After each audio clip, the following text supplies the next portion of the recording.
యువతకు రేవంత్ సర్కార్ శుభవార్త చెప్పింది. త్వరలో 22,033 ఉద్యోగాలకు నోటిఫికేషన్ కూడా ఇస్తుందట. గదేంది ఇప్పటిదాకా ఇయ్యలేదా? ఇక పింకీల సోపతితో నీకు కూడా మైండ్ దొబ్బినట్టుంది. గాలెక్క కూడా చెబుతా ఇయ్యను.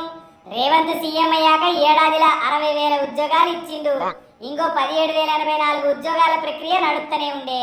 ఇవి కాకుండా ఆసుపత్రుల్లో ప్రొఫెసర్ల పోస్టులు భర్తీ చేసిండు. ఇవన్నీ 18 నెలల్లోనే జరిగినాయా లేదా? నువ్వన్నా నిజం చెప్పురా. కేసీఆర్ హయాంలా మస్తు ఇచ్చిర్రాట. మా పార్టీ వాళ్ళు చెప్తుర్రు. ఈ ముచ్చట నీకు ఎరగలేనట్టుంది. ఇక 10 ఏళ్లలో ఒక్క మెగా నోటిఫికేషన్ అయినా వేసిండ్రా? ఎన్నికల జిమ్మిక్కులు తప్ప ఏం చేసిండ్రా మీ పెద్ద ధర? ఆయన సరిగ్గా నోటిఫికేషన్ ఇస్తే నువ్వు ఉద్యోగం రాకుండా ఎందుకు ఇట్లా తిరుగుతావు? ఇక నిజమే, కోచింగ్ల మీద కోచింగ్లు తీసుకున్నా, నోటిఫికేషన్ కూడా రాకపోయా. నా జుట్టు కూడా చూడు ఎట్ట పెరిగిందో. ఆయన సరిగ్గా నోటిఫికేషన్ ఇస్తే నువ్వు ఉద్యోగం రాకుండా ఎందుకు ఇట్లా ఆగమైతావో జర గుర్తు తెచ్చుకో. గది కూడా నిజమే. వాళ్ళు నమ్మి అటు ఇటు కాకుండా అయినోళ్ళు మనోళ్ళునే చాలా మంది ఉర్రు. ఏం చేయాలి? ఇప్పుడు కన్నా మా బతుకులు మారితే బాగు. ఇక రేవంత్ సర్కార్ కొత్తకొచ్చే మార్చిలోపు ఉద్యోగాల నియామక ప్రక్రియ పూర్తి చేస్తా అని కూడా చెప్పింది. నువ్వుగా పింకీ గాళ్ల సోపతొదిలి పరీక్షలకి ప్రిపేర్ కావాలి.